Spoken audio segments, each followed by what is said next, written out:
Tuhan firman-Mu ajaib, kekal meski gunung menghilang. Tiada huruf yang gagal, tak terpatahkan siasat. Hidup seperti-Mu ya Allah, lebih dari emas. Aku bersaksi kitab-Mu, kitab yang suci. Mendengarkan firman-Mu, hibur hati yang luka. Terangilah langkahku kemanapun ku pergi. Biarkanlah firman-Mu berkuasa atasku. Ubahkanku, bebaskanku, ku mau menyenangkan-Mu. Tuhan firman-Mu ajaib, kekal meski gunung menghilang. Ubah dan bebaskan aku, mau menyenangkan-Mu. Shalom para pemirsa yang terkasih dimanapun Anda berada, kita bertemu kembali dalam tayangan terbaru program belajar harian kita, Semua Kitab Suci. Dalam program ini kita akan mengupas seluruh isi Alkitab dari Kitab Kejadian hingga Kitab Wahyu. Setiap hari dari hari Senin hingga hari Jumat, selama 5 tahun ke depan, kita akan mengupas tuntas seluruh isi kitab dalam Alkitab. 66 kitab. Kami mendedikasikan 10 episode pertama untuk membahas pengilhaman tentang Alkitab dan juga bagaimana kita menerimanya, definisi dari pewahyuan dan juga pengilhaman. Di episode sebelumnya kita telah membahas tentang definisi dari pengilhaman. Pengilhaman adalah nafasnya Allah, jadi Alkitab adalah nafasnya Allah. Nafas itu dihembuskan sampai pada kita melalui kitab suci ini. Kita bisa percaya dan menyatakan bahwa yang kita miliki sekarang adalah nafasnya Allah. Ini adalah firman Allah. Alkitab bukanlah pemikiran yang datang dari Allah dan diserahkannya kepada para penulis untuk mencatatnya sesuka mereka. Setiap kata dalam Alkitab memang berasal daripada Allah. Dapat dikatakan bahwa setiap halaman dalam Alkitab diilhami Allah. Isi Alkitab adalah ilham Allah. Hari ini kita akan mengupas persamaan antara Kristus, firman yang menjadi manusia, dan pengilhaman firman yang tertulis. Kita akan mengupas beberapa aspek tentang keagungan dan juga keunikan dari Alkitab. Saya harap Anda setia bersama kami. Jika ada pertanyaan, silakan bisa hubungi kami via email info@semuakitabsuci.com. atau kirim SMS ke nomor yang tertera berikut ini. Mari kita sambut tamu kita di studio yang saya hormati, Yosef Riyad. Selamat datang. Terima kasih. Kami senang sekali. Tuhan memberkati. Mari kita juga menyambut para hadirin di studio. Selamat datang. Saudara Yosef, dalam episode sebelumnya saat kita sudah mengupas Alkitab dan isi dari ke-66 kitabnya, kita mengaku bahwa Alkitab adalah ilham, Benar. nafas Allah. Benar. Dalam struktur Alkitab yang luas ini ada wahyu yang berasal langsung dari Allah. Roh Kudus menuntun para penulis untuk menuliskan sebagian kisah hidup mereka. Jika ingin mengupas apa yang dikenal sebagai pengajaran simbolik, kita akan melihat beberapa simbol dalam perjanjian yang baru. Misalnya, Yohanes 3 ayat 14 seperti Musa meninggikan ular di padang gurun, demikian juga harus ditinggikan anak manusia. Ini adalah perkataan Kristus sendiri. Benar. Kita akan menemukan simbol atau kiasan yang sangat jelas seperti yang tadi. Saya ingin membahas tentang berbagai simbol dalam Alkitab dan keterbatasan dari teori interpretasi simbolik. Apakah segala sesuatu dalam Alkitab boleh dipahami sebagai simbolis? Adakah standar untuk menentukan simbol atau bukan? Dan apa batasan untuk interpretasi simbolik? Saya pikir jika kita bisa kembali Galatia 4, di mana Rasul Paulus menceritakan kisah tentang sebuah rumah tangga yang normal, seorang suami dengan istrinya yang tidak kunjung hamil, lalu yang merupakan budaya pada saat itu, si istri memintanya mengawini budaknya, si suami pun melakukannya. Dia memiliki seorang putra dari budak itu, kemudian seorang putra lagi dari istrinya, sebuah kisah yang normal dari sebuah rumah tangga. Kata Paulus, "Hai kamu yang mau hidup di bawah hukum Taurat, tidakkah kamu semua mendengarkan hukum Taurat?" Kemudian Paulus menceritakan kisah ini kepada mereka sebagai kiasan atau simbol. Semua itu ternyata sebuah simbol. Misalnya ketika kita membaca tentang Melkisedek, kita diberitahu bahwa dia pertama-tama raja kebenaran lalu raja damai sejahtera.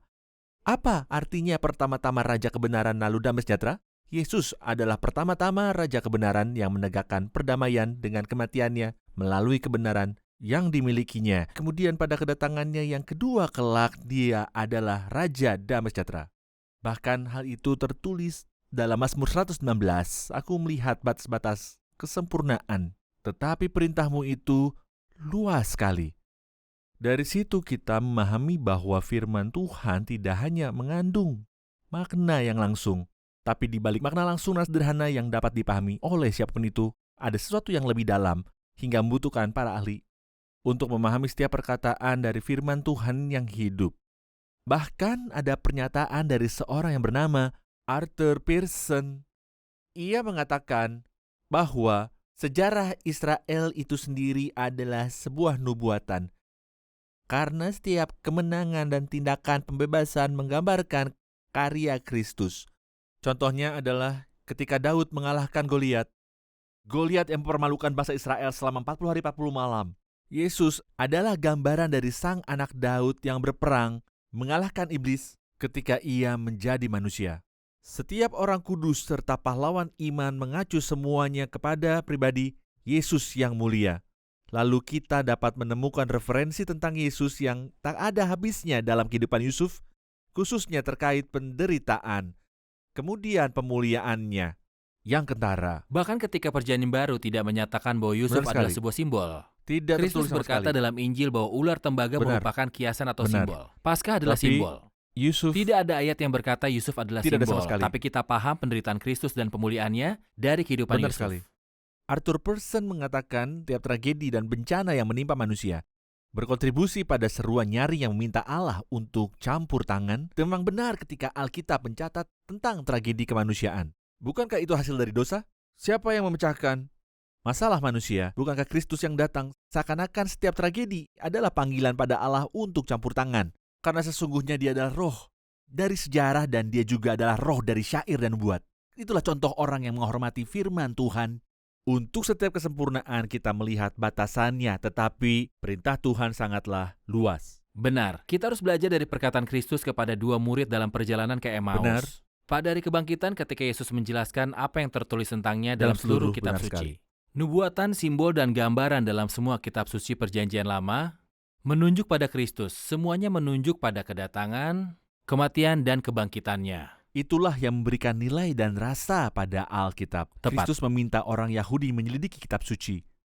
Sebab kamu menyangka bahwa olehnya kamu punya hidup kekal, walaupun kitab suci bersaksi tentang aku. Musa menulis tentang Kristus, dan meskipun Kristus tidak mengatakan di mana Musa menulis tentang dia, tapi sungguh apa yang dituliskan oleh Musa Benar, adalah tentang Kristus. benar. Anda mengingatkan kami tentang yang Kristus katakan mengenai ular tembaga. Ya, Anda juga katakan kehidupan, penderitaan, dan kemuliaan Yusuf sebagai gambaran Kristus, Benar. sebagai simbol Kristus. benar. Kita ingat Paulus ketika dia menulis tentang batu karang yang mengikuti orang-orang dalam 1 Korintus 10, sebab mereka minum dari batu karang rohani, dan batu karang itu adalah Kristus.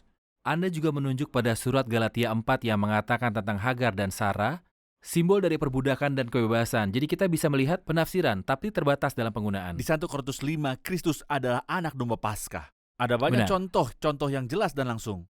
Kita harus berkomitmen pada standar Alkitab suci dan tidak berpikir lebih tinggi dari yang seharusnya tentang Alkitab. Karena kita memiliki laut yang begitu Benar. luas yang menunjuk kepada Benar. hal ini. Ingat apa yang Petrus katakan dalam surat keduanya, pasal yang kedua. Saat dia berbicara tentang guru-guru palsu, Ya. yang diam-diam akan memasukkan pengajaran sesat dan membinasakan. Pasal sebelumnya, Petrus menjelaskan mengenai kemuliaan Kristus, firman yang menjadi manusia di atas gunung. Benar. Kemuliaan dari pengilhaman firman yang tertulis. Jadi bisakah Anda berikan beberapa persamaan antara pengilhaman dan Kristus, antara firman yang menjadi manusia dan firman yang tertulis? Mari kita lihat bersama-sama dan silakan Anda komentari. Silakan. Oke. Dua elemen yang ilahi dan yang insani. Kristus adalah Allah, tentu saja. Kristus adalah manusia, pastinya.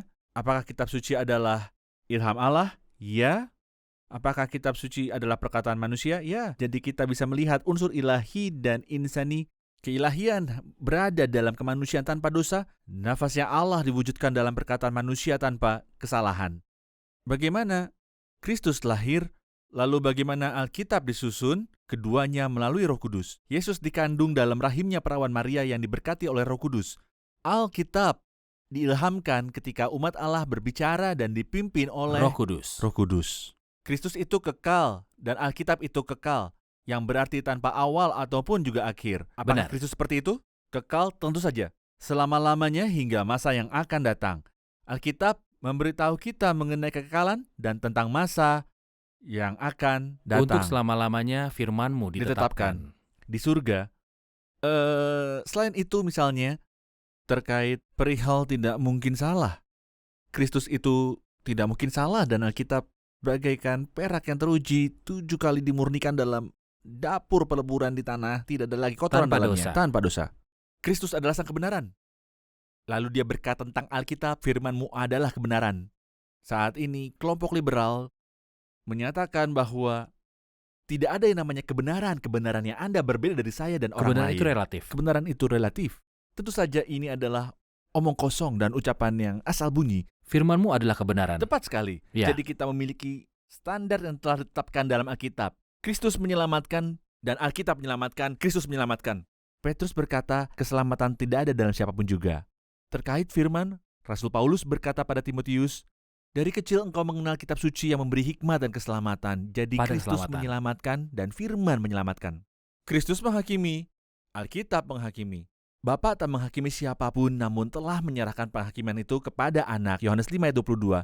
Dan firman itu yang akan menghukumnya, bukan aku. Firman yang telah kukatakan akan menjadi hakimnya pada akhir zaman. Yohanes 12 ayat 48. Jadi Petrus benar dalam suratnya yang kedua pasal 1 tentang kemuliaan Kristus firman yang menjadi manusia. Kemudian barulah Petrus memberi peringatan tentang guru-guru palsu. Benar. Faktanya para guru-guru palsu itu sangat aktif menyesatkan selama berabad-abad sampai saat ini juga. Memang. Mereka memutarbalikkan firman yang tertulis yang diilhami Allah. Dan pengajaran tentang pribadi Kristus, firman yang menjadi manusia. Benar Kita sekali. harus waspada. Benar. Kami akan kembali dengan pertanyaan dari para hadirin.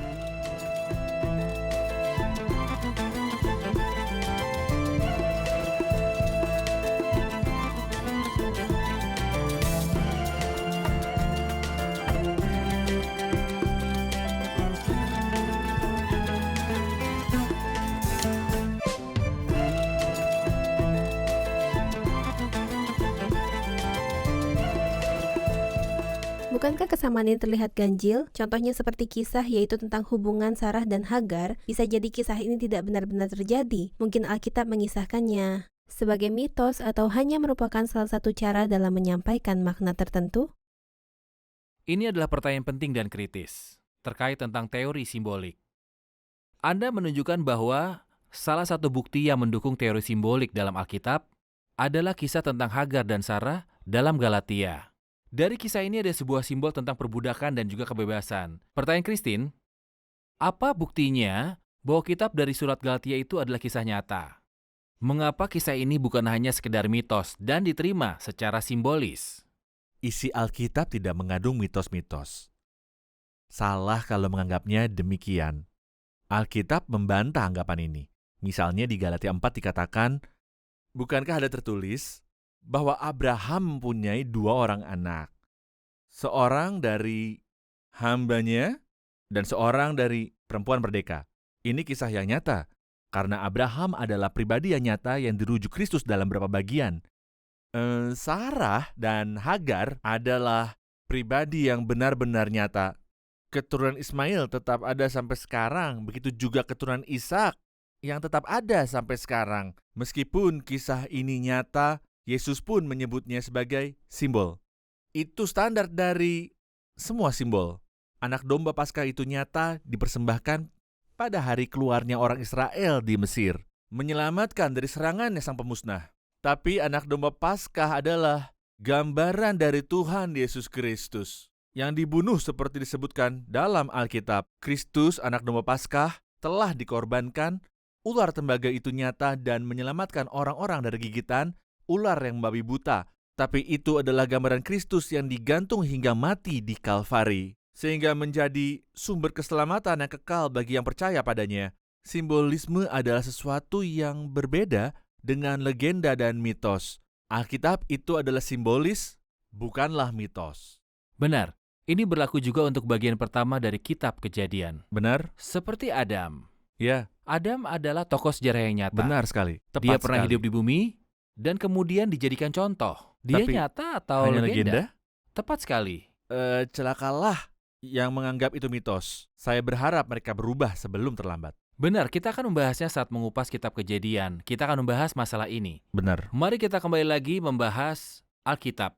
Tentu kita perlu kembali membahas mengenai aspek keagungan dan keunikan Alkitab. Benar, Alkitab itu sangat unik tentu saja. dan berbeda dari kitab-kitab lain dengan aspek-aspek keagungan tertentu. Benar. Mari kita lihat beberapa aspek dari keagungannya yang telah saya sebutkan tadi. Silakan memberi komentar. Silakan.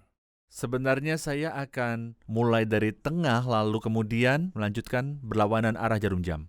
Kitab tertua di dunia, kita tidak memiliki kitab yang berusia 3.500 tahun.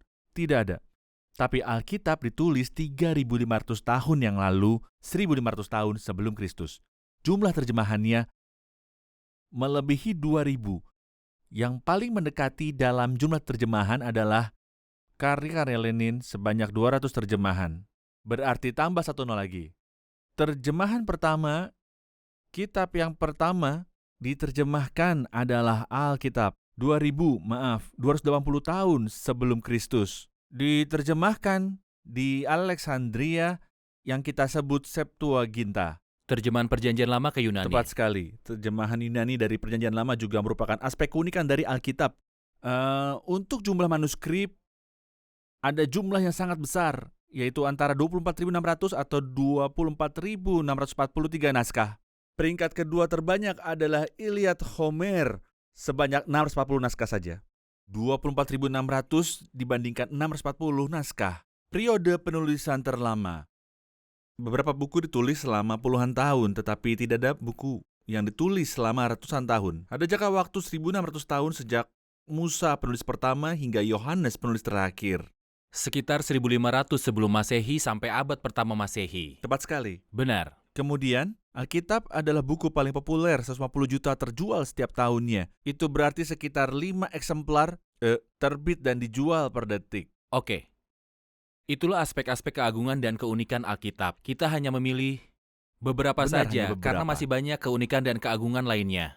Seperti misalnya pada jumlah manuskrip, sekitar 24.600. Manuskrip yang begitu tersebar luas di museum-museum di seluruh dunia menegaskan kredibilitas dari Tentu Alkitab. saja.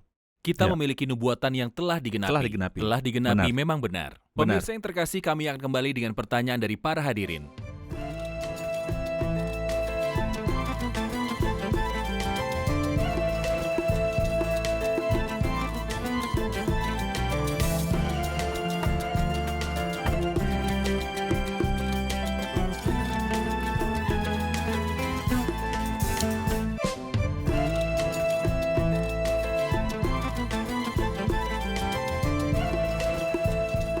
Kami perlu memiliki gambaran umum tentang sifat dari kitab-kitab dalam Alkitab dan bahasa aslinya saat dituliskan.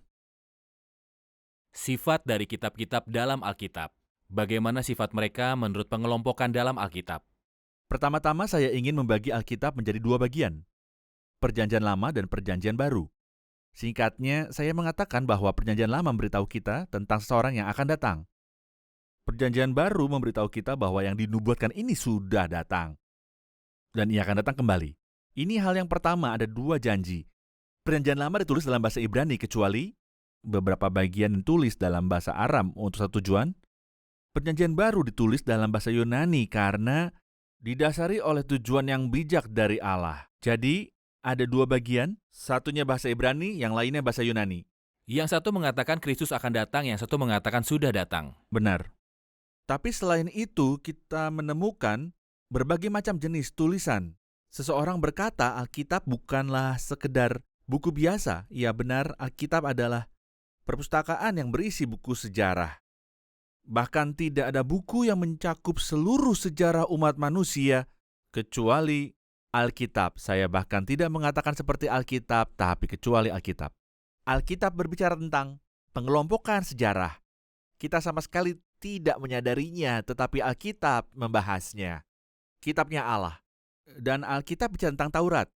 Tidak hanya sejarah dan Taurat, tapi juga syair, pengalaman hidup, dan kerinduan hati orang-orang kudus. Terkait nubuatan, Alkitab adalah satu-satunya kitab nubuatan di dunia. Tidak ada kitab lain yang memberitahu kita tentang apa yang akan terjadi. Tuhan menantang para nabi palsu. Di dalam kitab Yesaya, beritahu tentang hal yang akan datang hingga kami tahu bahwa Engkaulah Allah. Beritahu apa yang terjadi besok. Engkau memberitahu tentang hal kemarin, kami sudah tahu. Ceritakan tentang besok. Pada kenyataannya, berhala-berhala itu tidak tahu. karena setan sendiri tidak tahu apa yang akan terjadi pada masa depan. Tapi Alkitab luar biasa, karena Alkitab adalah berisi nubuatan. Alkitab memiliki lebih dari 10.000 nubuatan. Banyak yang telah digenapi secara akurat pada masa lalu. Beberapa di antaranya akan digenapi pada akhir zaman yang merupakan hal penting tentang nubuatan untuk masa depan. Rasul Petrus juga menyatakan kita memiliki perkataan nubuat. Benar. Perkataan nubuat berlaku pada semua kitab di dalam Alkitab. Benar. Anda memberi kami beberapa pemikiran mengenai sifat alami kitab-kitab dalam Alkitab. Ada kitab sejarah, ada kitab hukum, Ya. dan nubuatan. Ya. Tapi kita akan melakukan pengelompokan untuk kitab-kitab tersebut. Sebagai contoh Perjanjian Lama. Dalam Perjanjian Lama, pengelompokan dilakukan dari 39 kitab menurut Perspektif.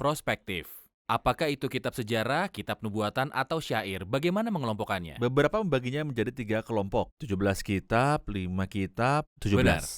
17 sayap kiri atau sayap kanan, atau 17 sayap kiri kedua, dan 5 inti. 17 tambah 17 sama dengan 34 tambah 5, totalnya 39 jumlah kitab dalam Perjanjian Lama. Ada 17 kitab sejarah. 5 kitab utama yang adalah Pentateuk atau Benar. Taurat. Kemudian 12 kitab sejarah yang berikutnya. 9 kitab ditulis sebelum masa pembuangan. 3 kitab setelahnya, yaitu kitab Esra, Nehemia, dan Ester. Hal yang sama berlaku untuk sayap kiri. Ada 17 kitab kenabian, 5 kitab nabi besar, 12 nabi kecil, 9 ditulis sebelum masa pembuangan, 3 ditulis setelah masa pembuangan, yaitu kitab Hagai, Zakaria, dan Maleaki. Struktur yang bagus karena sang arsitek alam semesta inilah pribadi yang mengilhami kitab-kitab itu. Di tengah ada 5 kitab yang ditulis dalam bentuk syair.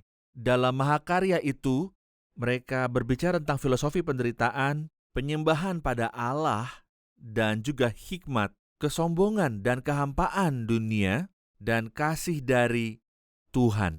Jadi isi Perjanjian Lama 17, 5, 17. Ya. 17 sejarah, 5 Ya. kitab lain tentang syair, Ya. dan 17 lainnya Kenabian. kenabian. Juga untuk Perjanjian Baru. Mhm. Tolong tunjukkan pengelompokan kitab-kitabnya dengan cara yang sama. Ada 3 jenis pengelompokan, yaitu sejarah, kebenaran, dan terakhir nubuatan. Atau masa lalu, kini, dan masa Dulu, depan. kini, masa depan. Untuk masa lalu atau sejarah, ada 5 kitab, 4 Injil, dan kitab Kisah Para Rasul. Ini pertama. Lalu kemudian 21 surat, 14 surat diantaranya ditulis oleh Paulus. Kemudian 7 surat umum yang ditulis oleh 4 orang penulis. Jumlah seluruh suratnya adalah 21 surat. Terakhir 1 kitab nubuatan, yaitu kitab Wahyu. Kitab yang luar biasa. Benar. Jadi di awal kitab Kejadian kita membuka tanda kurung buka. Benar. Dan di akhir kitab Wahyu, kita menutupnya. Seluruh kitab berada di dalam 2 tanda kurung. Mengapa kita tak dapat menghapus tanda kurung tutup dan membuka kemungkinan untuk kitab lain setelah kitab Wahyu? Tulisan lain atau pengilhaman lain dari Tuhan yang tidak sampai pada kita. Atau mungkin penulis lain, atau mungkin kitab yang lain untuk mengungkapkan isi hati Allah. Jika kita kembali ke surat Ibrani 1 ayat 1, setelah zaman dulu Allah berulang kali dan dalam berbagai cara berbicara pada nenek moyang kita dengan perantaran para nabi, berbicara pada kita, tidak hanya melalui perjanjian baru. Pada zaman akhir ini Ia telah berbicara pada kita dengan perantaran anaknya. Dan setelah Allah mengirimkan anaknya kepada kita, siapa lagi yang bisa Ia kirim setelah Yesus?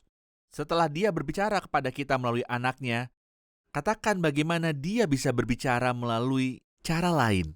Tapi karena kita tidak hidup sejaman dengan Kristus, kita perlu mengetahui kisah keselamatan dan penyebarannya.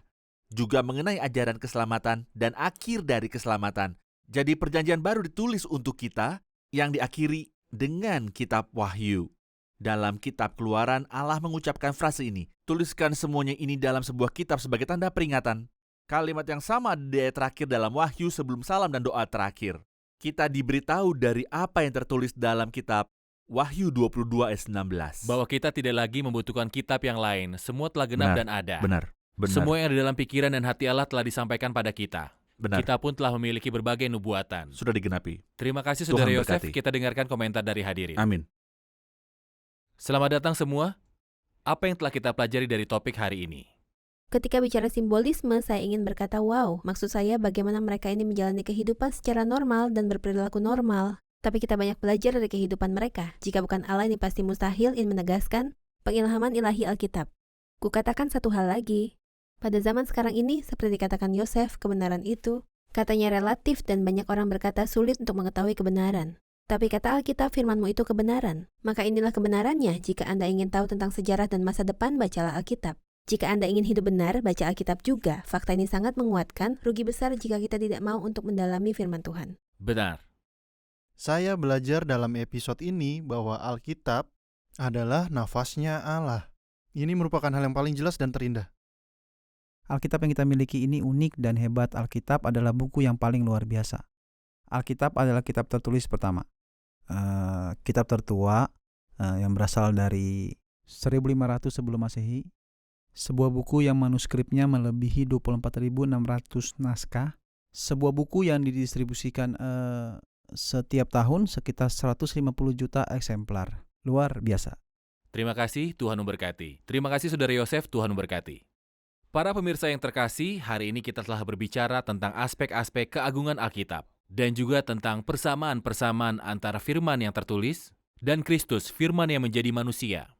Saya ulangi peringatan yang sama yang Petrus pernah katakan pada masa yang lalu. Setelah dia menunjukkan kemuliaan Kristus, sang firman yang menjadi manusia, lalu kemuliaan firman yang diilhami Allah. Juga mengenai guru-guru palsu. Kita melihat saat ini betapa kurang ajar mereka yang menolak mengenai pengilhaman ilahi dari Alkitab yang adalah firman dari Allah yang tertulis. Sehingga membuat mereka dengan kurang ajarnya menyangkal kesempurnaan Kristus dan kemuliaannya. Bahkan seperti efek domino. Siapapun yang merasa berhak untuk meragukan pengilhaman secara alami akan meragukan Kristus sang firman yang telah menjadi manusia. Sekali lagi, kita percaya dan mengakui kalau kita menghormati Alkitab. Alkitab firman-Nya Allah dengan semua pemikiran, perkataan, kalimat, dan hurufnya. Pemahaman ini akan menuntun kita menghargai Kristus yang dinyatakan melalui kitab ini. Yesus sendiri berkata kitab-kitab ini bersaksi tentang Dia. Saya mendorong Anda mengevaluasi diri Anda dan mendekati Alkitab dengan kerendahan hati. Bukan dengan kesombongan, jangan meninggikan diri melebihi Alkitab. Tapi cari tahu dengan kerendahan hati supaya bisa belajar darinya. Karena firman yang tersingkap akan memberikan terang dan pengertian. Sampai bertemu lagi pada episode berikutnya. Tuhan menyertai.